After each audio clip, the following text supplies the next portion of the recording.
کبھی اپنے فرزند کو دیکھتے ہیں، کبھی حسین کو دیکھتے ہیں، کبھی حسین کے ماموں کو دیکھتے ہیں۔ حضرت ابراہیم اور حضرت امام حسین رضی اللہ تعالیٰ عنہ دونوں کو دیکھ کر اللہ کے محبوب خوش ہو رہے ہیں۔ فرشتہ نے اذن مانگا، آقا کریم نے اذن دیا، اس نے عرض کی حضور ان دو میں سے ایک کا اختیار ہے، ایک کو ایک کے بدلے میں قربانی دینا ہوگی۔ اب قربانیوں کی وہ حرم سے جو داستان چلی تھی وہ تسلسل ٹوٹنے نہیں پا رہا ہے، وہ تسلسل جاری ہے۔ حضور نے ایک نظر حضرت ابراہیم کو دیکھا اور پھر ایک نظر حضور نے حضرت امام حسین کو دیکھا، پھر حسین کو پکڑ کے سینے سے لگایا اور کہا میں اپنے اس بیٹے کو قربان کر رہا ہوں۔ چند دن کے بعد حضرت ابراہیم کا انتقال ہوا۔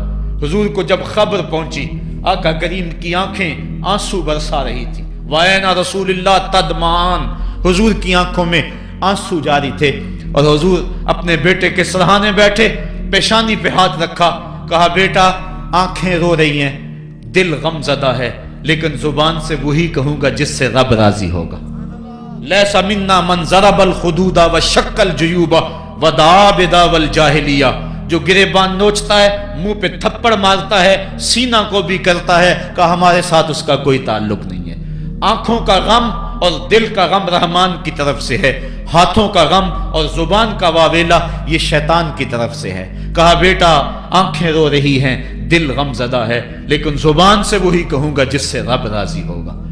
اب امام حسین حضور کی گود میں کھیلتے ہیں، کبھی حضور اپنی زبان ان کے منہ میں دے رہے ہیں، کبھی حضور اس کو اپنے کندھوں پہ سوار کرا رہے ہیں۔ کسی صحابی نے کہا کتنی اچھی سواری ملی، کہا سواری دیکھ رہے ہو سوار بھی تو دیکھو۔ کبھی سجدے میں ہیں تو حسین پشت پہ آ کے سوار ہو جاتے ہیں، آقا سجدے کو طول دے رہے ہیں۔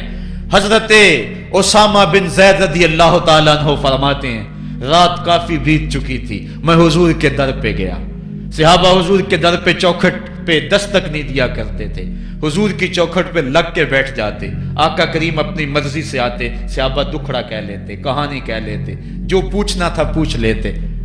لیکن اگر کبھی حالت ناگزیر ہوتی، کبھی ایمرجنسی حالات بنتے تو صحابہ اپنی انگلیوں کے پوروں کے ساتھ حضور کے دروازے پہ دستک دیتے۔ کانت تکرہ ابواب النبی بالاظافر، اللہ اکبر۔ حضور تشریف لائے، حضور سے حاجت کہی۔ یہ 14ویں صدی کی مصیبت ہے کہ نبی سے مانگنا نہیں چاہیے، اگر نبی سے نہیں مانگنا تو کس سے مانگے؟ اور کون سی چوکھٹ ہے جس در پہ جھولی پھیلائیں؟ کون سا دوارہ ہے جہاں کشکول پھیلا کے کہیں کہ ہماری جھولی بھر دی جائے؟ اور جتنے بھی سہارے ہیں سبک کرتے ہیں، عزت نفس بڑھاتا ہے سہارا تیرا، ہر آسرا ذلیل کرتا ہے، نبی کا آسرا بندے کو سر بلند کرتا ہے۔ حضرت اسامہ بن زید کہتے ہیں میری حاجت پوری ہو گئی، لیکن میں نے کیا ماجرا دیکھا، جب حضور گفتگو کر رہے ہیں، دوران گفتگو اللہ کے محبوب کمبل اوڑھ کے یوں ہی آ گئے تھے، حضور کے دائیں بائیں سے حرکت کا احساس ہوتا ہے، جس طرح اندر کوئی چیز ہے۔ میری حاجت پوری ہوئی تو مجھ سے نہ رہا گیا، میں نے پوچھ لیا، میں نے کہا بندہ نواز یہ کیا ماجرا، آپ کمبل اوڑھا ہوا ہے اور اندر سے کسی کی حرکت کا احساس ہے۔ فکشفہ، حضور نے کمبل کو کھول دیا، فائز الحسن والحسین علی وارکیہ، تو ایک پہلو سے امام حسن لپٹے ہوئے تھے، ایک سے امام حسین لپٹے ہوئے تھے۔ کہا یہ میرے بیٹے ہیں، یہ میری بیٹی کے بیٹے ہیں، اے اللہ میں ان سے پیار کرتا ہوں، تو بھی ان سے پیار کر، اور جو ان سے پیار کرے میرے مالک تو اس سے بھی پیار کر۔ اور ایک دن فرمایا حسین منی وانا من الحسین، لوگو حسین مجھ سے ہے اور میں حسین سے ہوں۔ لمحے بیتتے گئے، پھر وہ جاں گداز لمحے بھی آئے جب صحابہ کی چیخیں نکل رہی تھی، جب مسجد نبوی اجڑ رہی تھی، جب حجرہ عائشہ کے اندر اللہ کے محبوب اپنے رب کے ہاں جانے کی تیاریاں کر رہے تھے، جب سیدہ فاطمہ کے لبوں پہ یہ لفظ تھے سبت علیہ مصائب لو سبت علی الارض سرنا لیالیا، میرے اوپر اتنی مصیبتیں پڑی، اگر یہ دنوں پہ پڑتی تو وہ بھی کالی راتیں بن جاتے۔ حضور علیہ السلام کا جب جسد اطہر اٹھا تو صحابہ کی جو حالت تھی وہ اس انداز سے کہ صحابہ کے کلیجے پھٹ رہے تھے، روحیں گداس ہو رہی تھی، ایک ہاتھ اٹھا کے دعا مانگ رہا تھا اللہم اذہب بصری حتی لا ارى بعد حبیبی محمد احدا، اے اللہ مجھے اندھا کر دے، مجھے اندھا کر دے، مجھ میری آنکھوں کی بینائی اچک لے، تیرا محبوب تہے مزار چلا گیا، میں نے آنکھوں کی روشنی کو کیا کرنا ہے۔ وہ دن بھی آئے، حضرت سیدنا صدیق اکبر کا کلیجہ بھی پگھل رہا ہے، وہ بھی غم رسول میں رو رہے ہیں، صحابہ تڑپ رہے ہیں۔ وہ اونٹنی، غصبہ نامی اونٹنی جس پہ حضور سواری کرتے تھے، وہ حضرت فاطمہ کے دروازے کے اوپر سر رکھ کے رو رو کے مر گئی۔ جب محبوب نہیں رہے تو ہم نے جی کے کیا لینا ہے۔ کائنات اجڑ گئی، جہان میں جو ہے وہ ہر سمت اندھیرا ہی اندھیرا چھا گیا، لیکن روشنی کے ٹمٹماتے ہوئے چراغ آج بھی روشن ہیں، جن کو دیکھ کر مصطفیٰ یاد آتے ہیں۔ لوگ ان شہزادوں کو دیکھ لیتے ہیں اور حضور کی یاد کو تازہ کر لیتے ہیں۔ وقت گزرتا گیا، پھر وہ لمحے بھی آئے کہ جب حضرت امام حسن کو زہر دیا گیا اور آپ کا کلیجہ کٹ کٹ کے کئی سو حصوں میں باہر آیا۔ آپ سے آخری لمحے حضرت امام حسین نے پوچھا کہ میرے بھائی کوئی وصیت؟ کہا بیٹا کوفے والوں سے بچ کے رہنا، ان کے دغے سے بچ کے رہنا۔ لمحے بیت گئے، 60 ہجری کو یزید تخت نشین ہوا، تخت نشین ہو گیا تھا، لیکن اس نے یہ چاہا کہ حضرت امام حسین رضی اللہ تعالی عنہ میرے لیے بیعت کر لیں، اور اس نے مدینے کے گورنر ولید بن عقبہ کو خط لکھا، اور خط کا مضمون یہ تھا کہ امام حسین کو بلاؤ اور میرے لیے بیعت لو، اور اگر وہ بیعت نہیں دیتے تو اس خط کے جواب کے ساتھ ان کا سر بھیج دو۔ ولید بن عتبہ محب اہل بیت تھا، اس نے رات کی کافی تاریکی کے اندر حضرت امام حسین رضی اللہ تعالیٰ عنہ کو پیغام بھیجا۔ حضرت امام حسین نے حضرت عبداللہ ابن زبیر سے مشورہ کیا، انہوں نے کہا اس وقت گورنر کا بلانا خیر نہیں، صبح جائیں گے۔ آپ فرمایا نہیں میں بھی جاتا ہوں۔ کچھ سواروں کو ساتھ لیا، کہا تم باہر کھڑے ہو جانا دارالامارت کے، اگر میں آواز دوں تو تم دوارے پھلانگ کے اندر آ جانا۔ ولید بن عتبہ کے پاس امام حسین پہنچے، آپ نے کہا کہ سناؤ کیا معاملہ ہے؟ تو اس نے کہا کہ یہ خط ہے جو یزید نے بھیجا ہے۔ آپ نے فرمایا کہ میں صبح بتاؤں گا۔ ولید بن عتبہ نے کہا ٹھیک ہے۔ امام حسین پلٹنے لگے تو مروان بن حکم جو پاس بیٹھا ہوا تھا گورنر کے، کہنے لگا یہ چلے گئے تو دوبارہ ہاتھ نہیں آئیں گے، اب موقع ہے، اب ان کو پکڑ لو اور ان سے زبردستی بیعت لے لو۔ یہ بات حضرت امام حسین کے کانوں میں پڑی، آپ پلٹے، نیام سے تلوار نکالی، حیدری کچھار سے محمدی شیر نکل آیا، اور حضرت امام حسین رضی اللہ تعالیٰ عنہ نے اس وقت جو جملے کہے، تاریخ کے اوراق کے اندر وہ جملے محفوظ ہیں۔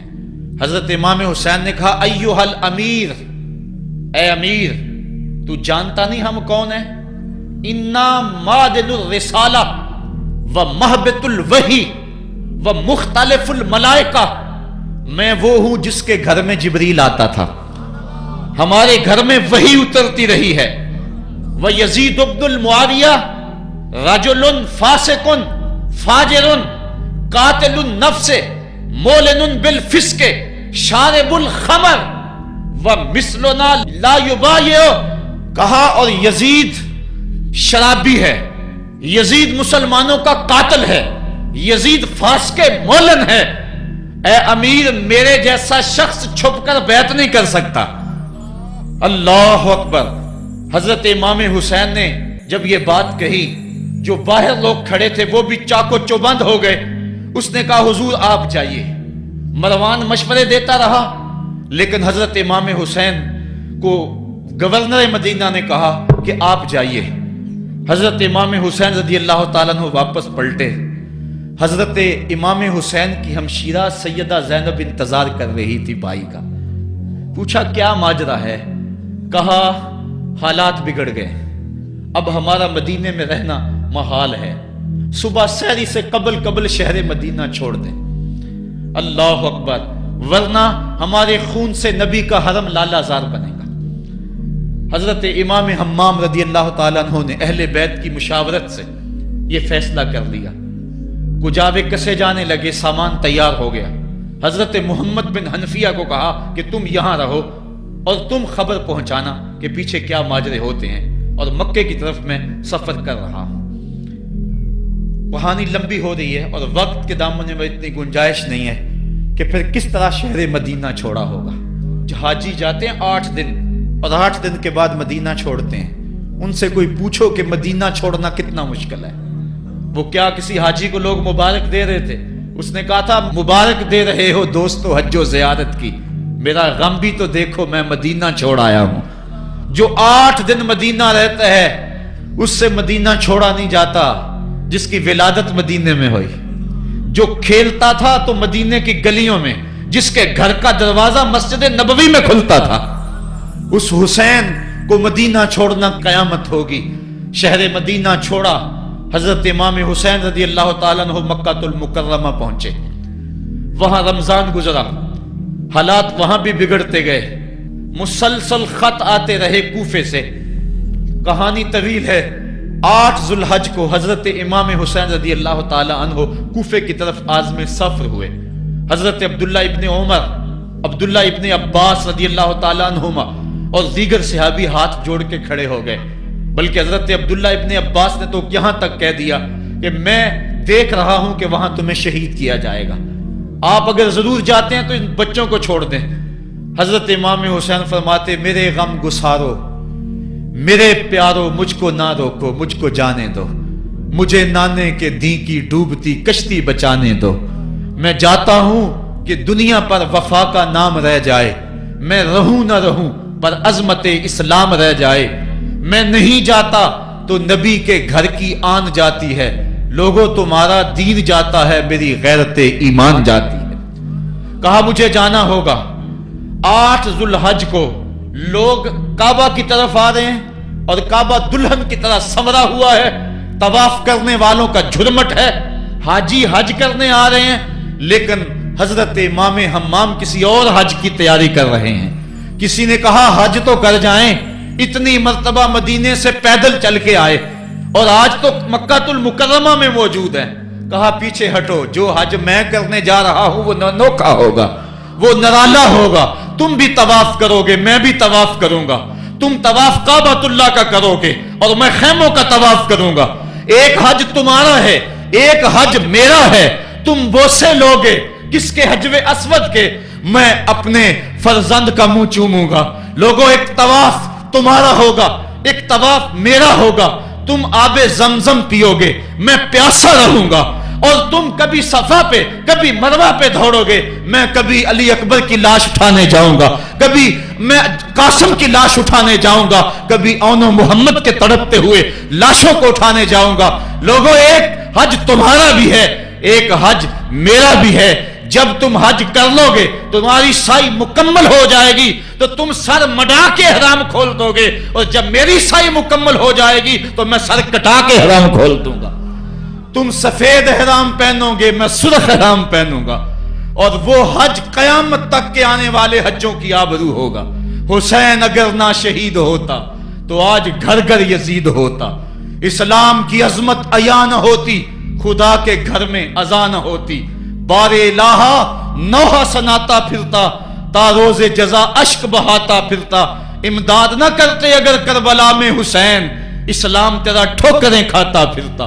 کربلا کی تپتی ہوئی ریگزار میں حضرت امام حسین نے جبر و ظلم کے خلاف جس قوت سے کھڑے ہو کر عظیمت کی داستان رقم کی. 10 محرم کا دن تھا، جمعے کا یوم سعید تھا. بھیچ کربلا کے میدان میں دوپہر کے وقت جب نبی کا خاندان اجڑ رہا تھا، ایک ایک کلی اس چمن کی کٹ رہی تھی. 72 افراد 22,000 کے لشکر جرار کے مقابلے میں کھڑے تھے.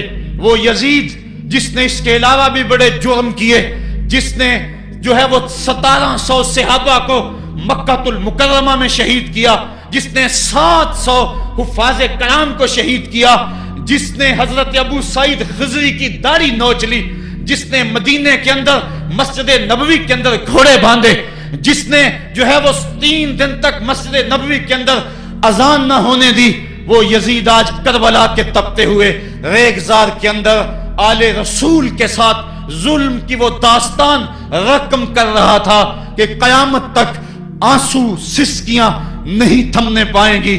یزید مر گیا، اس کا نام مٹ گیا، اس کا تشخص مٹ گیا، لیکن حسین کا نام آج بھی زندہ ہے، اس کا پیغام آج بھی زندہ ہے۔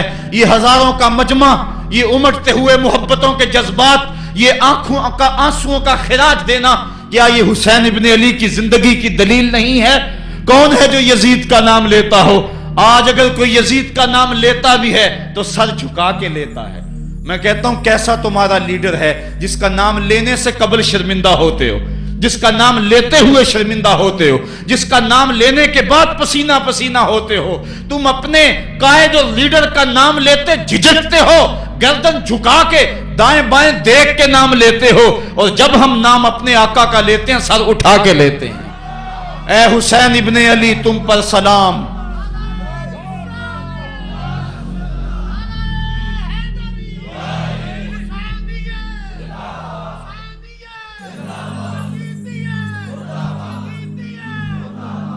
صاحبو، کربلا کا تپتا ہوا منظر ہے، اتنے دکھ آ گئے۔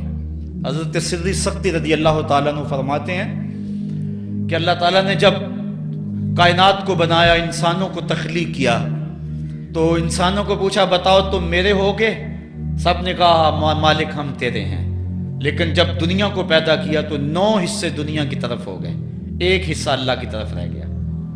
پھر جب عقبہ کو پیدا کیا جو 10واں حصہ تھا، اس میں 9 حصے پھر آخرت کی طرف ہو گئے، جنت دوزخ کے لالچ میں ہو گئے، اور 1 حصہ صرف کہنے لگا نہ ہم جنت کو دیکھتے ہیں نہ دوزخ کو دیکھتے ہیں، مالک ہم تو تجھے دیکھتے ہیں۔